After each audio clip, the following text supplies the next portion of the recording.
All right, let's get right into it.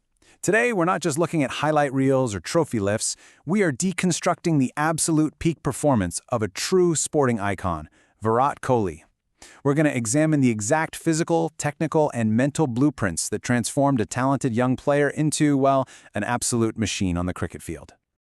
Okay, let's anchor this analysis with a quote from the legendary Sunil Gavaskar. He said, "Key to Virat Kohli's consistency is that he learns from his mistakes and to then avoid those." Sounds pretty simple, right? But the level to which Kohli actually takes this advice, it's staggering. As you'll see, greatness isn't just some innate talent you're born with, it's relentlessly, ruthlessly engineered. To really understand how he engineered this greatness, we've broken his success down into 5 pillars. First, the wake-up calls. Then, tinkering with technique. Next, the fitness revolution. After that, mastering the chase. And finally, the mind of a champion. Let's jump in. Pillar number 1, the wake-up calls. Because, Kohli's journey is heavily defined by his darkest setbacks. There are 3 major inciting incidents that really forced him to mature. Back in 2006, he was just 18, he played a crucial Ranji match the very morning after his father suddenly passed away. He went out there, scored 90 runs, and saved his team. That tragedy hyper-focused his priorities. Then, jump to 2012. He's a rising star, but post-IPL, he has this harsh realization about his own physical condition. And finally, 2014 brought his ultimate professional rock bottom. A disastrous test tour in England that totally shattered his confidence, but actually ended up rebuilding him. Let's zoom in on that 2012 realization. Kohli admitted later, "I was disgusted with myself. Too much cake and chili chicken." Honestly, who can't relate to that? But here's the takeaway. It proves his legendary discipline wasn't his natural default setting. It was a really difficult, conscious choice he made after looking in the mirror and deciding that just being good simply wasn't going to cut it. Which brings us to pillar number 2, tinkering with technique. Because physical fitness means 0 if your mechanics are broken. 13.40. Let that sink in. That incredibly grim number was his batting average from that 2014 England tour. Over 10 innings, he just looked completely lost out there.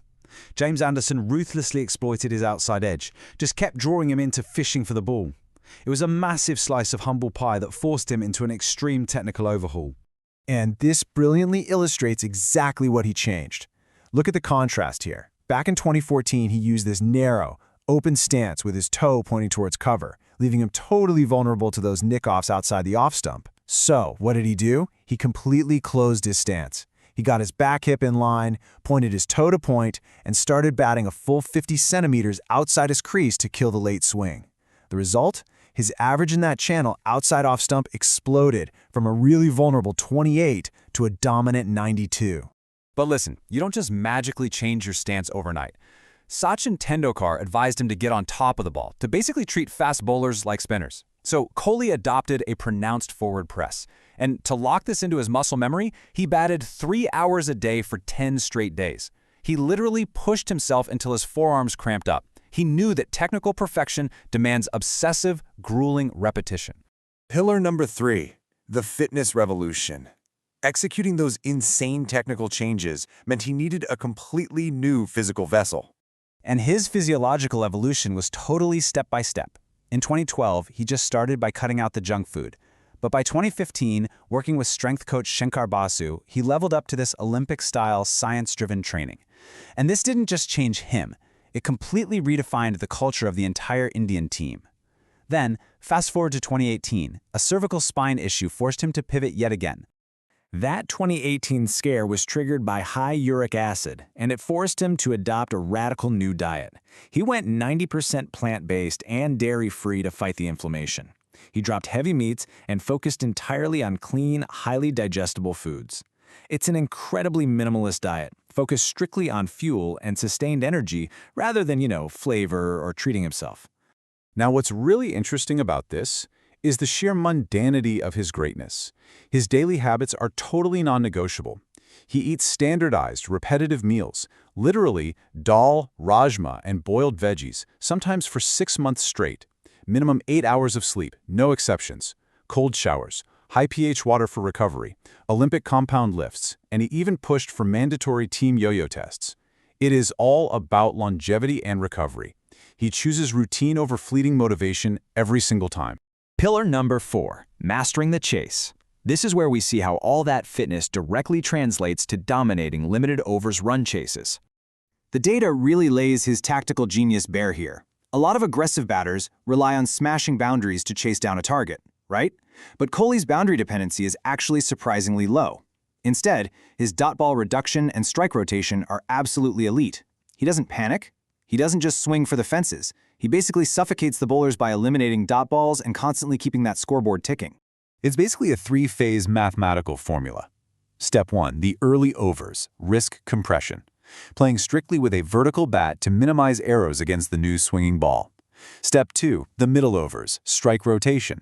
He pushes the fielders, runs incredibly hard, and makes sure almost every single delivery yields a run. And finally, step 3, the death overs, escalation without panic. Because he's built such a rock-solid foundation with singles and twos, the required run rate is manageable, which lets him expand his shots without risking a sudden batting collapse. Pillar number 5, the mind of a champion. Because pulling off that math while 100,000 fans are screaming your name, that requires some unbelievable psychological glue. A huge chunk of that psychological glue is mental rehearsal. Kohli doesn't just casually walk out to bat, he has already played the innings in his head. He visualizes the success, he anticipates the specific tricks a bowler will try, and he pre-plans his decisions. Before he even steps onto the pitch, he's built this cognitive shield that guarantees his decision-making stays totally stable no matter how crazy the scoreboard pressure gets. His whole mental toolkit is just expansive. He possesses this massive self-awareness, basically identifying his own technical flaws way before the opposition can exploit them. He focuses strictly on the process, not the final outcome. And crucially, his emotional regulation is elite. Where an average player might panic and play a completely irrational shot after 3 dot balls, Kohli stays calm. He resets, and he trusts his routine. Analysts actually call this constant evolution the uninventing. Think back to how he closed his stance to counter outswing in 2018. Well, eventually bowlers caught on and started bowling in-swingers to trap him LBW. So what did he do? He uninvented his own solution. He tweaked his stance back open just slightly to counter the new threat.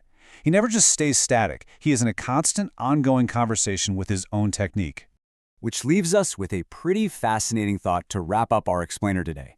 We've seen how Virat Kohli, arguably one of the greatest to ever pick up a bat, is never too proud to admit a flaw, completely tear down his own mechanics, and rebuild his basics from scratch. So, if an athlete of his caliber is constantly uninventing and rebuilding himself just to pursue greatness, what's stopping the rest of us from reinventing ourselves?